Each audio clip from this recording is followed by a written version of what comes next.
Bonjour les enfants, je suis tellement contente de vous retrouver en ce dimanche, en ce mois d'octobre. Ça fait tellement longtemps que je n'ai pas été avec vous et je veux vous dire que vous m'avez manqué. Alors c'est une réelle joie pour moi en ce dimanche de pouvoir faire le culte avec vous. Et comme d'habitude, je ne suis pas venue seule, je suis venue avec Tata Frédéric qui va nous accompagner à la louange.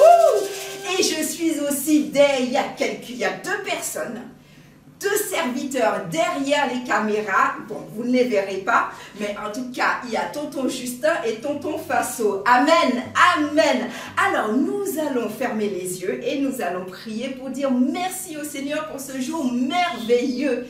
Seigneur, nous voulons encore nous présenter devant toi et nous voulons te dire merci. Merci parce que nous sommes là aujourd'hui tous réunis pour passer un moment dans ta présence, Seigneur. Merci parce que nous savons que tu es en ce lieu, que ce soit à l'église ici à Rabat ou que ce soit dans chacune des maisons, je le crois, tu accompagnes chacun, Seigneur. Seigneur, nous voulons te remettre ce temps parce que nous voulons particulièrement qu'il soit pour toi, pour ta gloire. Nous ne voulons pas faire les choses pour nous-mêmes encore en ce matin, Seigneur. Mais Seigneur, nous voulons te rendre un culte merveilleux. C'est ce que la parole dit. Seigneur, que nous puissions te rendre un culte qui te soit agréable, qui touche ton cœur, qui réjouisse ton cœur. Et c'est ce qu'on veut faire en ce matin. Nous voulons chanter pour toi, danser pour toi. Et nous voulons aussi écouter ce que tu as à nous dire en ce matin.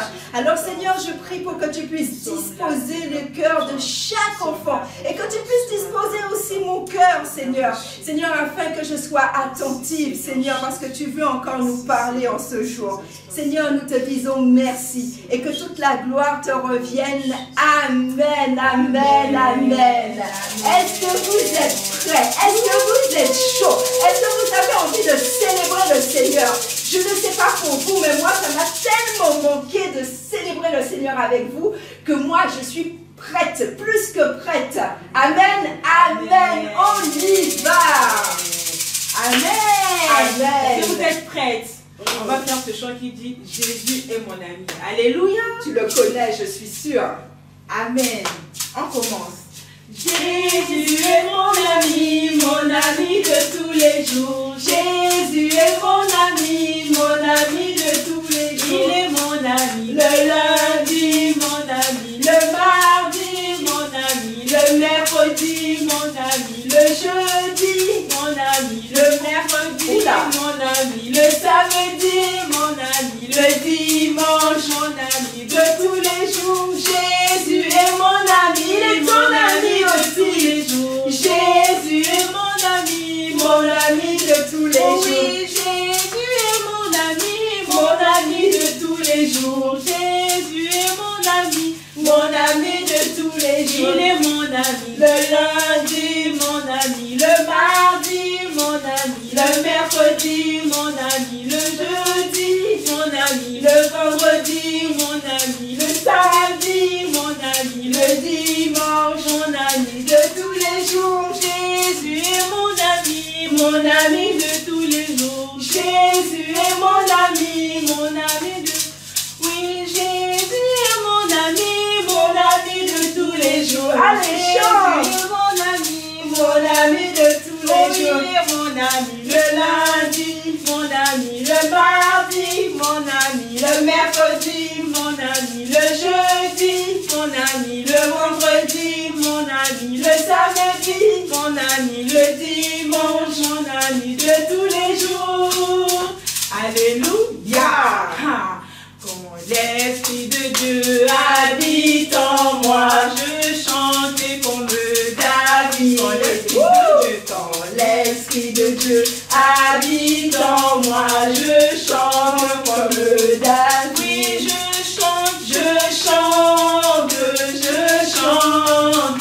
je chante comme David. Oui, je chante comme David. Quand l'Esprit de Dieu habite en moi, je danse comme David. Allez, danse. Quand l'Esprit de Dieu habite en moi, je danse comme David. Oui, je danse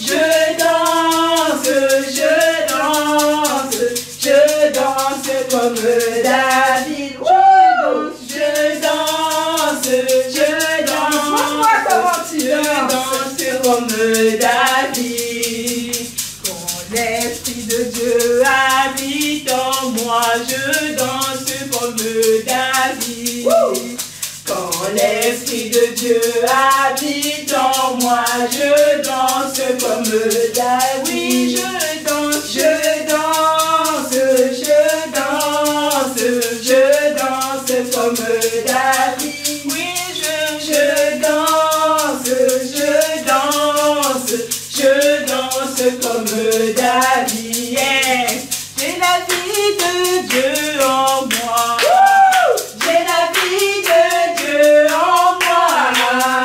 J'ai sa vie, sa nature et sa capacité. J'ai la vie de Dieu en moi. C'est pour ça que je chante. J'ai la vie de Dieu en moi. J'ai la vie de Dieu en moi. J'ai sa vie, sa nature et sa capacité. J'ai la vie de Dieu en moi. J'ai la vie de Dieu en moi. J'ai la vie de Dieu en moi. J'ai sa vie, sa nature et sa capacité. J'ai la vie de Dieu en moi. On bat les mains, on bat les mains, on bat les mains, on bat. J'ai la vie de Dieu en moi. J'ai la vie de Dieu en moi. J'ai sa vie, sa nature et sa capacité. J'ai la vie de Dieu en moi. J'ai la vie de Dieu en moi. Tu as la vie de Dieu en toi. J'ai la vie de Dieu en moi. J'ai sa vie, sa nature et sa capacité. J'ai la vie de Dieu en moi. Et tu sais, parce que tu as la vie de Dieu en toi, tu es capable de ressembler au Seigneur. Parce que tu as sa vie en toi. Tu peux lui ressembler. Tu peux dire des choses, c'est tellement difficile de ressembler au Seigneur Jésus. Comment est-ce possible? Mais c'est possible parce que la Bible dit que tu as la vie de Dieu en toi. Tu as sa nature et tu as sa capacité. Est-ce que tu réalises ce que tu chantes? C'est merveilleux. Alors on va reprendre ce chant. Tu vas chanter de tout ton cœur. Rien n'est impossible parce que tu as la vie de Dieu en toi. J'ai la vie de Dieu en moi. J'ai sa vie, sa nature et sa capacité. J'ai la vie de Dieu en moi. J'ai la vie de Dieu en moi. J'ai la vie de Dieu en moi. J'ai sa vie, sa nature et sa capacité. J'ai la vie de Dieu en moi. J'ai la vie. Dieu en moi. J'ai la vie de Dieu en moi. J'ai sa vie, sa nature et sa capacité. J'ai la vie de Dieu en moi. Alors est-ce que tu peux lui dire merci? Est-ce que tu peux lui dire merci? Est-ce que tu peux dire en ce matin merci Jésus pour ta vie en moi? Ah, parce que ce n'est pas la mort que tu nous as donnée. Tu nous as donné ta vie qui nous rend capable de tout faire, même ce qui nous paraît difficile. Ta vie qui nous permet de témoigner, ta vie qui nous permet de tout faire. Oh, merci Seigneur pour la vie que tu nous donnes. Merci pour ce souffle de vie. Est-ce que tu peux dire en ce matin merci Seigneur? Parce que si je suis là, c'est parce que tu m'as donné ta vie. Tu m'as donné le souffle de vie. Est-ce que tu peux réaliser en ce matin que si tu es dans ta chambre ou si tu es assis sur le canapé dans le salon, quel que soit là où tu te trouves, est-ce que tu peux reconnaître que c'est parce que Jésus t'a donné la vie, parce que tu as le souffle de vie? Est-ce que tu peux dire merci? Ce n'est pas quelque chose que l'on a comme ça. C'est parce que Jésus a décidé de te donner la vie. C'est pour cela que tu respires. C'est pour cela que tes parents sont là. C'est pour cela que tes frères et sœurs sont là. Oh oui, c'est parce que Jésus nous a donné la vie. Oh Seigneur, merci. Merci pour ce souffle de vie. Oh Seigneur, merci. Oh Seigneur. Et parce que c'est toi qui m'as donné la vie, je ne peux rien faire pour te décevoir. Est-ce que tu peux faire cette prière au Seigneur? Seigneur, je reconnais que c'est toi qui m'as donné la vie. Alors je ne veux pas gâcher cette vie. Je ne veux pas gâcher cette vie. Je ne veux pas faire n'importe quoi durant cette vie. Oh, je ne veux pas te décevoir durant cette vie. Parce que cette vie, elle est précieuse. tu me l'as donnée. La vie, tu me l'as donnée. Oh, cette vie que j'ai, cette vie abondante, c'est parce que toi, tu as accepté de mourir et tu m'as donné cette vie. Elle est précieuse. C'est pour cela que je t'adore. C'est pour cela que la vie que tu m'as donnée, je te la donne en retour. Je t'aime. Ah, est-ce que tu peux le dire au Seigneur?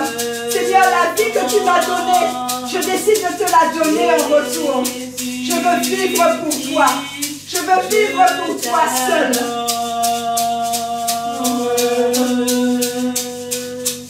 Je te donne ma vie ne m'appartient pas. Ma vie est pour toi. Oh, ma vie c'est pour te réjouir. Ma vie c'est pour te satisfaire. Je te donne ma vie, Seigneur. Prends ma vie, Seigneur. Oui, Saint-Esprit, Saint-Esprit, je t'adore. Ah, je ne retiens rien.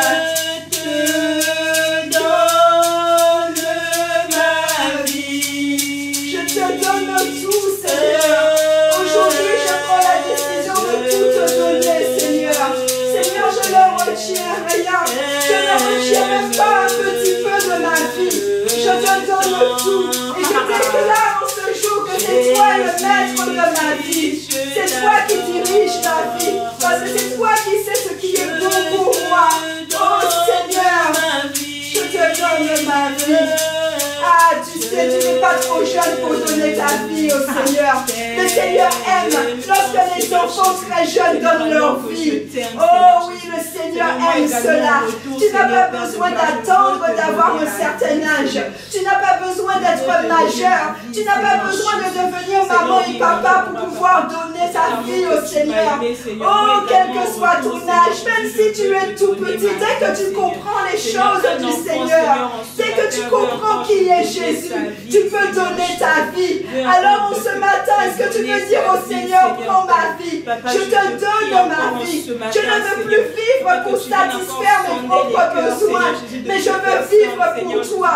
Est-ce que tu peux dire au Seigneur en ce matin, je veux vivre pour toi. Je veux tout ce que je fais, c'est pour toi. Oh oui, je veux te faire plaisir, Seigneur. Je ne veux pas me faire moi plaisir moi-même. Je veux te faire plaisir, alors je te donne ma vie. Est-ce que tu peux faire cette prière? Le Seigneur t'attend ce matin. Il attend que tu lui offres. Tu sais, le Seigneur, il ne veut pas que tu puisses lui donner des œuvres. Ce ne sont pas de tes jouets dont il a besoin. Il n'a pas besoin de tes belles paroles. Il n'a pas besoin que tu fasses de grandes choses pour lui. Ce que le Seigneur veut simplement, c'est ta vie. Ce que le Seigneur veut, c'est que ton cœur soit tout entier à lui. C'est ce qu'il veut. Il ne demande pas grand-chose. Il ne demande pas une fortune ou la richesse. Il te demande toi. C'est toi qu'il veut. Je ne sais pas où tu es, mais le Seigneur est en train de te parler en ce matin. Et le Seigneur dit, c'est toi que je veux. C'est toi que je veux. Je ne veux pas de belles paroles. C'est toi que je veux. Je ne veux pas que tu fasses telle ou telle chose pour moi. Il dit, c'est toi que je veux. Alors ne résiste pas. Ne résiste pas à ce que le Seigneur te demande. Donne-lui, offre-lui ta vie. Offre-lui ta vie. Dis-lui, Seigneur, me voici. Je me donne tout entier à toi. Parce que je reconnais que c'est toi. Tu m'as tellement aimé. En retour, je ne peux que t'aimer. Oh Seigneur, merci. Seigneur, je prie pour qu'aucun enfant ne résiste à ton appel. Que moi-même, je ne puisse pas résister à ton appel. Mais que je puisse te dire encore en ce matin, oh Seigneur, me voici. Comme le jeune Samuel pouvait le dire, il était jeune, Seigneur. Alors tu es en train de montrer que ce n'est pas une question d'adulte. Les enfants sont concernés. Samuel était jeune. La Bible dit le jeune Samuel. Dans 1 Samuel 3, le jeune Samuel. Il n'avait pas encore appris à t'entendre. Oh oui. Mais il a su. Le sacrificateur Élie lui a dit, quand tu entendras cette voix, dis Seigneur, me voici, ton serviteur écoute. Et Seigneur, ce matin, nous voulons encore entendre ta voix. Et nous voulons te dire, oui, nous sommes là. et nous écoutons ce que tu as à nous dire. Nous ne voulons pas être distraits, nous ne voulons pas nous occuper d'autre chose, mais Seigneur, nous voulons vraiment rester concentrés sur toi, sur ce que tu as à nous dire, parce que la Bible dit que tu es le pain de vie. Tu es cette nourriture dont nous avons besoin. Au-delà du petit déjeuner que nous avons pris ce matin, au-delà du déjeuner que nous avons pris ce midi, si tu nous regardes l'après-midi, au-delà du dîner que nous allons prendre ce soir, si tu nous regardes ce soir en soir, Seigneur, c'est de toi dont nous avons besoin, de cette nourriture. Dans le nom de Jésus, Amen, Amen, Amen, Amen. Est-ce que tu peux dire un grand Amen pour ton Seigneur? Il est tellement bon. Jésus est tellement bon. Ah, et il veut te parler en ce matin. Et je suis sûre, il a quelque chose de particulier pour toi en ce matin. Tu sais que depuis le mois de septembre, on parle d'un homme merveilleux. Moi, j'aime cet homme dans la Bible. On parle de David. On parle du grand David, du roi David. Mais là, tu vois, on a commencé à parler de lui au mois de septembre et il n'est pas encore entré vraiment dans sa fonction de roi. Et au mois d'octobre, on va continuer de parler de David parce qu'il y a tellement de choses à dire sur David. Et aujourd'hui, on va parler d'amitié, on va parler d'amour, on va parler de jalousie, on va parler de plein de choses qui te concernent toi en tant qu'enfant. Je suis sûre qu'en tant qu'enfant, tu connais l'amitié, je suis sûre qu'en tant qu'enfant, tu connais ce que c'est l'amour, en tant qu'enfant, tu connais aussi ce que c'est la jalousie. Et on va parler de tout ça. Et tu sais, on parle de David et notre thème c'est David, un homme selon le cœur de Dieu. Et tu sais, David a fait de bonnes choses, mais David aussi a fait de mauvaises choses. Et tout au long de ce mois d'octobre encore, on va voir que David, malgré tout ce qu'il pouvait faire, même s'il faisait de mauvaises choses, il demandait pardon au Seigneur et il revenait au Seigneur. Et donc nous revenons à ce que nous devons voir aujourd'hui parce que c'est très important. La dernière leçon, tu te souviens, on a parlé la leçon de David et de Goliath. Qui ne connaît pas cette histoire de David et de Goliath? Tout le monde la connaît. Et donc on va revenir à ce point. David, et on va commencer l'histoire, tu sais, c'est dans 1 Samuel 17, on parle de David qui tue Goliath, et puis là, on arrive dans 1 Samuel 18. Et donc, David a tué Goliath, tu t'imagines, c'est la joie, tout le monde est content, c'est la joie. Et il y a quelqu'un qui vient en particulier féliciter David. Et la Bible nous dit que cette personne vraiment s'attacha à David et commença à aimer David comme lui-même. Et cette personne n'est autre que Jonathan. Et Jonathan, c'était le fils de Saül. Tu sais, Saül, c'est le roi. Jonathan, c'est le fils de Saül. Et tu sais, il n'était pas jaloux de David. Il aurait pu être jaloux de David parce qu'il aurait pu dire « Mais regarde, David, il est acclamé par tout le monde. Il a tué le géant Goliath. Ah, je suis jaloux. » Non, il n'a pas été jaloux. Au contraire, j'imagine qu'il est venu féliciter David. Et puis, il s'est attaché. Il a commencé à aimer David comme lui-même. Et c'est ça le début de l'amitié. Et le Seigneur veut que nous puissions avoir des amis. Le Seigneur veut que nous puissions avoir de bons amis. Je ne sais pas, peut-être que tu écoutes la leçon aujourd'hui et tu te sens seul parce que tu n'as pas d'amis. Et nous allons prier à la fin de cette leçon pour que le Seigneur, pour que tu puisses avoir de vrais amis. Alors qu'on est encore au début, en ce mois d'octobre, de la rentrée scolaire, on va prier pour que le Seigneur puisse permettre que tu puisses trouver des bons amis. Et donc, Jonathan s'est tellement attaché à David, ils sont devenus amis, que Jonathan lui a donné son manteau. Et tu sais, c'était précieux parce que c'était un prince quand même. Donc, il avait un manteau de grande valeur. Et il a donné son manteau à David. Et il n'a pas donné seulement son manteau, il a donné à David en plus sa ceinture, son arc et son épée. C'est quand même un geste merveilleux. Et tu sais quoi? Quand on aime, c'est un acte qui montre qu'il s'aimait. Parce que quand on aime, eh ben on donne. Et c'est ce qui s'est passé, tu sais. Dieu, il nous a tellement aimés. La Bible dit dans Jean 3,16 que Dieu nous a tellement aimés. Comment son amour s'est manifesté? Eh bien en fait, il nous a tellement aimés qu'il a donné son fils unique.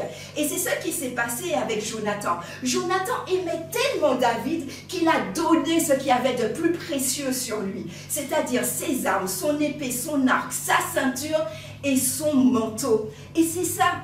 Toi, par exemple, si tu as un ami et que tu dis « j'aime cet ami et c'est mon ami, on est amis pour la vie », eh ben, tu dois lui montrer que tu aimes ton ami, tu dois le lui montrer. Et la façon de lui montrer, c'est de lui offrir un cadeau, c'est de lui donner quelque chose. Tu lui donnes ton amitié, tu lui donnes de ton temps. C'est ça, tu ne peux pas dire « j'ai un ami » et puis tu ne parles pas avec lui, tu ne lui donnes rien. Et c'est ça l'amitié que le Seigneur veut que nous puissions connaître. La véritable amitié implique l'amour. Et l'amour implique à son tour que nous puissions donner. Et c'est ce que Jonathan a fait.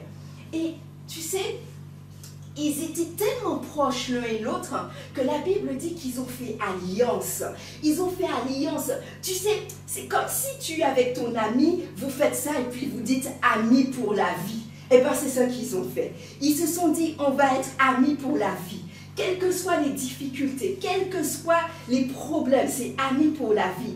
Peut-être que toi, tu as été ami avec quelqu'un et puis cette personne a dû déménager. Et puis, vous étiez triste parce que cette personne avait déménagé. Mais vous vous êtes dit quand même, on sera amis pour la vie. Alors, même si tu déménages, même si tu vas dans une autre ville, même si tu vas dans un autre pays, on va continuer à être amis. Et c'est ça qu'ils se sont jurés tous les deux, tu vois? Et c'est ça qui est merveilleux parce que, tu sais, Jonathan, vraiment, il aurait pu être jaloux de David.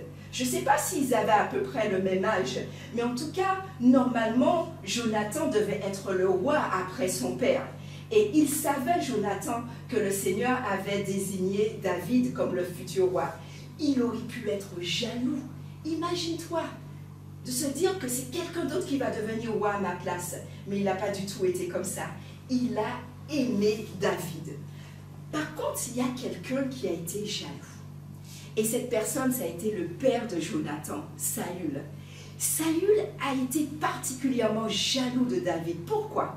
Parce que tu sais, lorsque David a remporté la bataille, lorsque David a tué Goliath, et lorsque David aussi a remporté d'autres batailles, eh ben, tu sais qu'est-ce que les femmes du peuple disaient? Eh ben, les femmes chantaient, et les femmes dansaient, et elles disaient quelque chose de particulier. Elles disaient, Saül a tué, a frappé 1000, mais David, il a tué, frappé 10 000. Et Saül entendait cela. Et Saül a commencé à être jaloux de David. Il a commencé à être jaloux.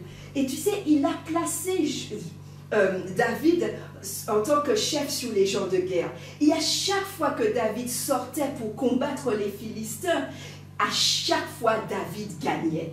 Et Saül voyait vraiment que Dieu était avec David. Et il a commencé à être jaloux. Et je ne sais pas si c'est quelque chose que tu connais. Tu sais, la jalousie, on n'a pas besoin d'être grand pour être jaloux. Même les enfants petits peuvent être jaloux. Peut-être que même toi, tu as déjà été jaloux. Tu as peut-être été jaloux d'un camarade. Ou peut-être que c'est même ton ami, mais tu es jaloux de ton ami.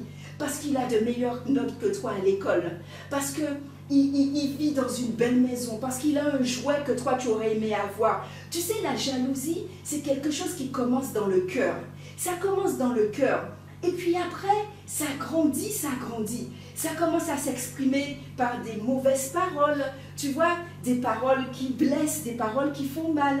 Et puis après, la jalousie, si on ne fait rien pour combattre la jalousie, eh bien, au-delà des paroles, ça peut aller jusqu'aux actes. Et on peut faire quelque chose. Peut-être que tu regardes cette personne et puis tu es tellement jalouse, tu dis, mais j'aurais aimé que cette personne meure. C'est grave ça, c'est grave. Je ne sais pas si ça t'est déjà arrivé, où la jalousie peut-être petit à petit a créé de la haine en toi et qui fait que cette personne, eh ben, tu ne veux plus la voir sur ton chemin. Et c'est ce qui s'est passé avec Saül.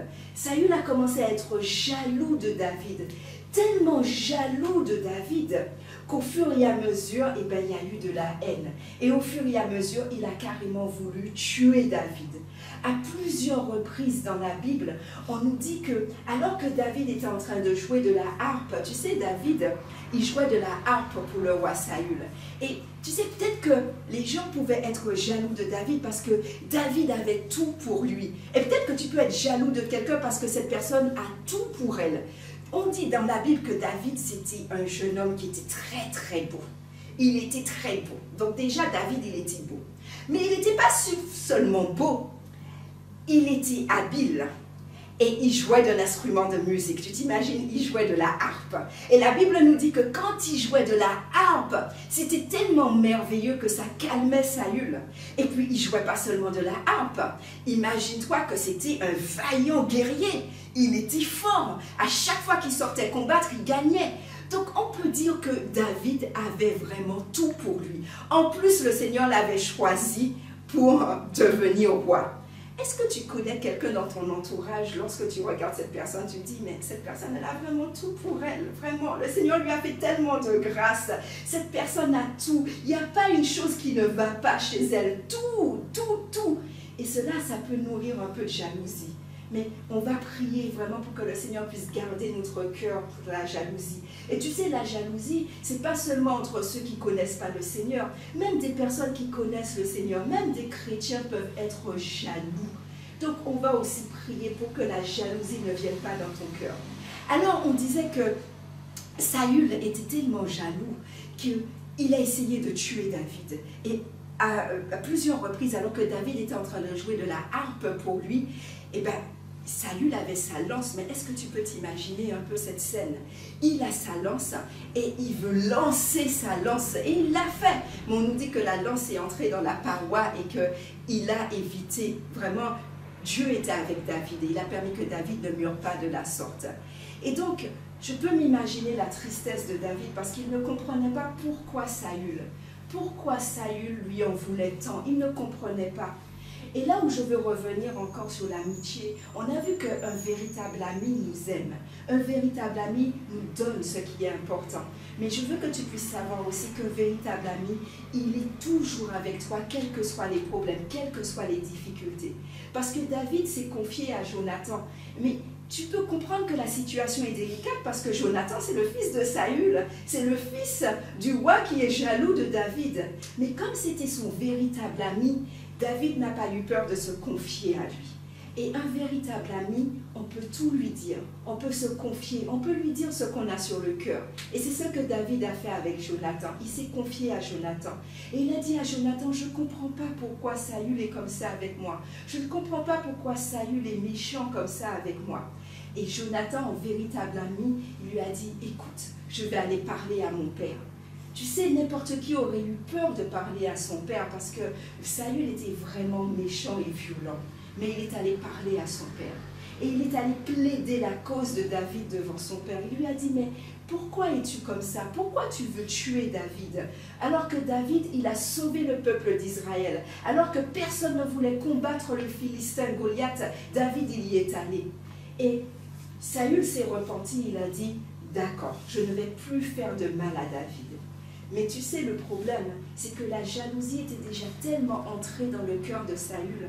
Quand on est jaloux et qu'on ne traite pas ça, lorsqu'on est jaloux et qu'on ne va pas devant le Seigneur pour dire « Seigneur, enlève cette jalousie de moi », et bien la jalousie grandit, grandit, grandit et ça prend beaucoup de place. Et même si Saül s'était repenti, et bien Saül, c'était plus fort que lui, c'est revenu. Et il a essayé encore de tuer David. Et où la Bible nous dit, c'était tellement fort que lorsque Jonathan est revenu plaider la cause de David, on nous dit qu'à ce moment-là, Saül a même essayé de tuer son propre fils. Tu t'imagines? Et donc là, David et Jonathan ont compris que rien n'allait changer avec Saül, qu'il allait toujours essayer parce qu'il était tellement jaloux, il y avait tellement de haine dans son cœur, ils avaient compris que rien n'allait changer sa décision. Et la Bible nous dit qu'ils ont dû se séparer. David a dû partir, a dû quitter le palais où il était avec Saül, il a dû quitter sa maison, il a dû tout quitter pour aller se cacher, pour éviter que Saül le tue. Et j'imagine, parce que la Bible nous dit que lorsque David et Jonathan, qui étaient vraiment de très bons amis, lorsqu'ils se sont séparés, eh ben, ils ont pleuré. J'imagine, ils se sont serrés dans les bras parce que c'était de vrais amis et ils savaient que peut-être qu'ils n'allaient plus jamais se revoir. Ils ont pleuré et ils ont promis d'être quand même là les uns pour les autres. J'imagine qu'ils ont dit, on va prier les uns pour les autres, même si on ne se voit pas, on va toujours penser. Jonathan lui a dit, je vais toujours penser à toi, David. David a dit à Jonathan, je vais toujours penser à toi. Tu seras toujours sur mon cœur. Et c'est ça le véritable ami. Et tu sais, ce que je veux pour finir, que tu puisses comprendre, c'est que les amis, le Seigneur veut que nous ayons des amis. Il veut que nous ayons de véritables amis. Le véritable ami, c'est celui qui t'aime. Pas pour ceux qui t'aiment pour ce que tu es. Le véritable ami, c'est celui qui te montre son amour et qui peut te donner pas seulement des choses matérielles, mais qui peut te donner de son temps, qui peut te donner de son écoute, qui sera là toujours pour toi. Le véritable ami, c'est que même quand tu traverses des difficultés, c'est pas celui qui s'en va. Au contraire, c'est celui qui vient t'aider quand tu connais une période difficile. C'est celui qui va prier pour toi. C'est ça le véritable ami. Et le Seigneur veut que tu puisses comprendre que lui, Jésus, il veut être ton ami. Il veut que tu puisses avoir des amis, des copains, des copines à l'école, à l'église. Mais il veut que le premier ami, il veut que ce soit lui. Il veut être, et tu sais, lui c'est l'ami parfait. C'est l'ami parfait. C'est l'ami qui ne va jamais te décevoir, qui ne va jamais t'abandonner. Il sera toujours là pour toi. Il sera toujours là. Et tu sais, la Bible nous dit que c'est un ami, il est à côté de Dieu et c'est lui qui intercède. C'est-à-dire que de la même façon que Jonathan a plaidé devant son père pour David, eh ben Jésus, le véritable ami, eh ben il est à côté de Dieu pour plaider pour toi. C'est le véritable ami. Et le Seigneur veut aussi que tu puisses savoir, attention à la jalousie. La jalousie, c'est quelque chose que l'ennemi utilise vraiment pour te faire de mauvaises choses. On a vu que la jalousie commence dans le cœur, mais après ça va te faire dire de mauvaises choses. Et puis ça va même peut-être te faire de mauvaises choses. Peut-être que tu vas frapper quelqu'un parce que tu es jaloux de cette personne.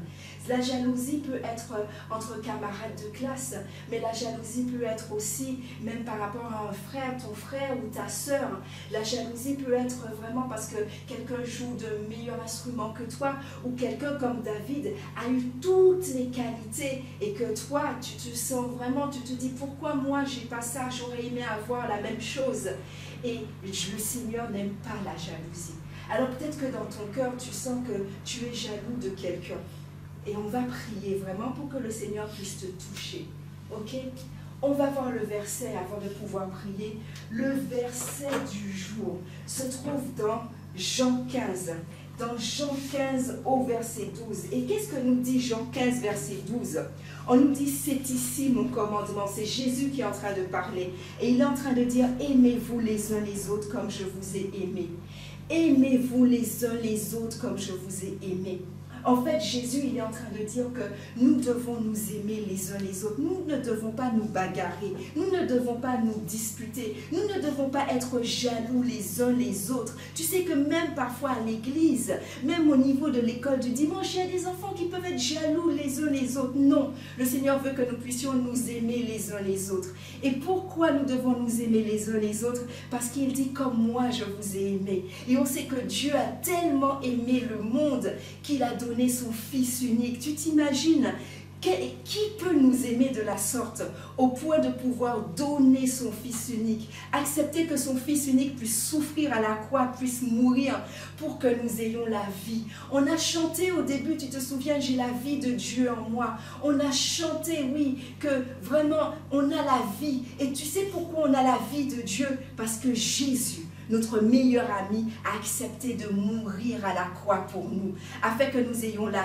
vie et afin que nous puissions être amis avec lui, afin qu'il y ait cette alliance avec lui. Et ça, c'est merveilleux et tu dois le réaliser. Alors, nous allons fermer les yeux. Et on va déjà commencer à dire merci Seigneur pour ton amour. Parce que tu sais, si le Seigneur ne nous avait pas aimés, eh bien, on serait resté dans le péché. Si le Seigneur ne nous avait pas aimés, tu t'imagines, eh bien, on serait mort pour toujours. Alors, la première chose que nous voulons dire en ce jour, c'est Seigneur, merci pour ton amour. Parce que ton amour a été tellement grand, et il est encore tellement grand, qu'il a permis que Jésus-Christ accepte de sortir du ciel où il était pour venir sur la terre et pour mourir à la croix. Alors, Seigneur, nous voulons te dire merci. Et si je suis là aujourd'hui, si je suis sauvé, si tu es sauvé aujourd'hui, c'est parce que Dieu t'a aimé au point de donner son Fils unique. Seigneur, oui. Et Seigneur, parce que tu m'as aimé au point de donner ta vie, en retour, je veux t'aimer. Est-ce que tu peux faire cette prière en ce matin? Seigneur, en retour, je veux t'aimer. Je veux te donner ma vie. Et en retour, Seigneur Jésus, je veux t'aimer, mais je veux aussi aimer les autres. Seigneur, mets dans mon cœur, Seigneur, cet amour pour que je puisse aimer les autres. Seigneur, aide-moi à être un véritable ami. Seigneur, aide-moi, Seigneur, lorsque je vois des personnes qui sont seules à l'école, que je ne puisse pas passer à côté d'elles et ne rien faire, mais que je puisse devenir un ami pour les personnes qui se sentent seules. Et je veux faire cette prière aussi particulière pour ceux qui se sentent seuls à l'école. Peut-être que tu te sens seul. Lorsque tu es à l'école, peut-être que parce que tu es chrétien, tu te sens rejeté à l'école. Ou peut-être que tu n'arrives pas du tout à te faire des amis. Tu sais, à l'école du dimanche, tu peux te faire des amis, mais même à l'école du dimanche, tu restes dans ton coin. Alors tu vas faire cette prière avec moi. Seigneur Jésus, ta volonté, c'est que nous puissions avoir des amis.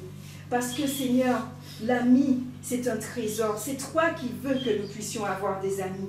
Seigneur, tu vois, je suis seule, je suis triste. Seigneur, je te demande de placer un véritable ami sur mon chemin. Pas un ami, quelqu'un se disant mon ami qui va me tromper et me faire du mal. Mais je veux un ami comme a été Jonathan. Je veux un ami comme a été David. Un ami qui aime, un ami qui m'aime pour ce que je suis. Qui ne regarde pas, Jonathan n'a pas regardé à ce que David devait, que lui, Jonathan, il était prince et que David venait d'une famille pauvre, modeste. Non, il n'a pas regardé à ça. Mais Seigneur, je veux un ami qui regarde à ce que je suis. Seigneur, je veux un ami qui soit chrétien. Je veux un ami qui me donne de son temps, qui soit là pour moi. Oui, Seigneur, la Bible dit que l'ami aime en tout temps, quelles que soient les circonstances. Alors, Seigneur, je prie que pour cet enfant qui se sent seul, Seigneur, que tu puisses placer un véritable ami, Seigneur, sur son chemin. Et je veux te prier pour tous ceux qui, jusqu'à présent, ont ressenti la jalousie. Seigneur, que ces personnes, ces enfants puissent aujourd'hui te demander pardon. Parce qu'en étant jaloux, ils ne t'ont pas été agréables.